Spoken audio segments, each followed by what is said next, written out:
Hello everyone, this is Beastly Eel here, and in today's video we're going to be talking about the latest episode of What If. Now this episode of What If was what if Iron Man crashed into the Grandmaster. Make sure I get that name right. I did. Perfect. So this one takes place in an alternate timeline of 2012. Now, this story we kind of sort of got to see a little bit about, specifically when we got to see season one of What If. So we never got to see Gamora's story. So we kind of knew that Tony Stark had a different suit on, and they were all ready to fight the Grandmaster.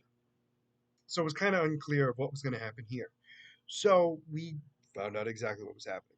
So this takes place on right after the Avengers, the very first Avengers.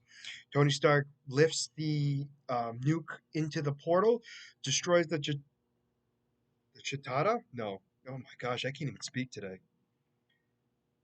The Chituri. I'm really bad with these names. Ship and blew it up.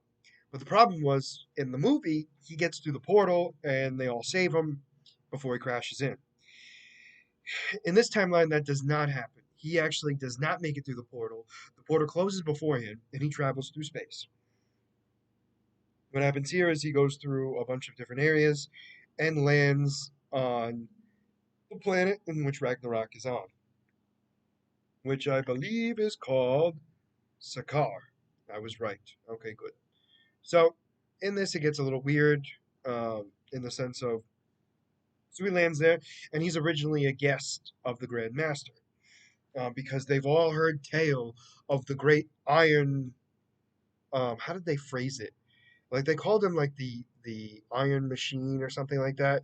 They really got his name really bad. But anyway, they're all talking about how he stopped Thanos, and that was the big thing. Everyone was like, "Oh my gosh, this mere human defeated Thanos because of the invasion." And everything was all great about it and everything else. So he's now an honored guest of the Grand Master. So they're watching what looked like a race you see in Death Race. Um, and it the Grandmaster calls it chariot racing, which I find hilarious because it really, even though it's a modern day version of chariot races, but it's more similar to Death Race. If you've ever seen that movie, I highly recommend it. But it is rated R, so kids don't watch it. But it's basically a death race where they basically race to the death. Whoever gets destroyed for the Grandmaster's entertainment.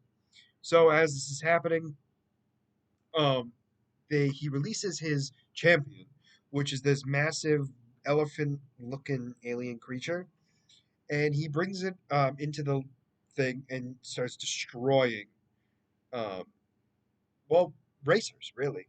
And so as he's destroying everything else, we actually get to see Iron Man put on his suit to go fight the creature. Now, granted, Iron Man does not have his full suit because of all the damage that was done and everything else, that he doesn't have his full suit together.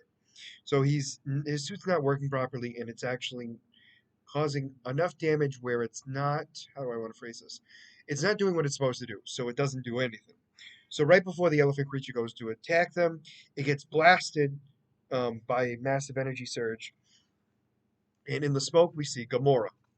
And with Gamora, um, she actually is there to hunt down Tony Stark because apparently Tony Stark is an enemy of Thanos that needs to be taken out, and she is the daughter of Thanos. So the two of them are about ready to a fight when they are basically hit with those metal like prison things that we see in Thor Ragnarok, and they both get electrocuted and are put into a cell. So they're then both supposed to fight for the entertainment. So what happens during that is we find out that Tony Stark has been gone for a while, even though for him it didn't seem that long. And he then realizes he's going to escape. So Korg is in there with them for some reason I don't understand. Um, and they kind of have like a funny back and forth between them all, which is entertaining, but it doesn't really apply to the plot. So anyway, we then have Tony using his arc reactor to disable the device on his neck, and he and Korg leave the building, leave the cell. and Gamora's going to go with him, but he shuts it off before him, and they start going away. So he teams up with Valkyrie and Korg to build not only a suit for himself, but also a racer to get himself ready for what needs to be done. So they're doing all that, and as this is happening, Gamora gets herself out of there, and she breaks out of prison, and she gets recaptured for whatever the reason. I'm not. Oh, because she still has the device on her neck. So she is captured again, where Tony, Korg, and Valkyrie are not, and they go away. So they hack into the system.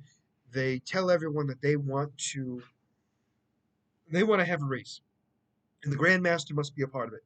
And in this grand race, the winner is the ruler of the planet. And so the Grandmaster obviously agrees, and they all go. So Tony Stark builds a suit that looks very close to what I would consider the Hulkbuster suit. The reason why I would assume that it looks like the Hulkbuster suit is just because the materials that he was using are just massive. I don't think that was his main plan originally, but we find out a little bit later it kind of was. So anyway, they get to the race, the track basically, and everyone's in their ship, and Grandmaster gives Tony Stark one of his own, and it is a chariot. Quite literally looks like a chariot. So they all go off. So as the race is continuing, they're trying to blast each other, the usual stuff. Grandmaster leaves before everyone else, then they start to go after him. He then starts to provide traps and actually destroys Tony Stark's chariot. And that's when he turns his suit into a race car. And the two are going back and forth, trying to figure out who's going to win, really. And the Grandmaster uses a power boost to get himself forward, and that's when Tony Stark uses his arc reactor, makes his race car go extremely fast. And when he does so, he actually speeds past the Grandmaster and just barely winning the race. In fact, he was able to break through the finish line before the Grandmaster. Now, everyone's cheering because Tony Stark won, and in the end, Grandmaster says, well, it was a tie. And when it's a tie, we get to decide who is in charge. And, well, they decide that they figure out that that's not the way it's going to go. And Tony Stark is about to be taken out by Grandmaster's number two because she has her little staff on her truck.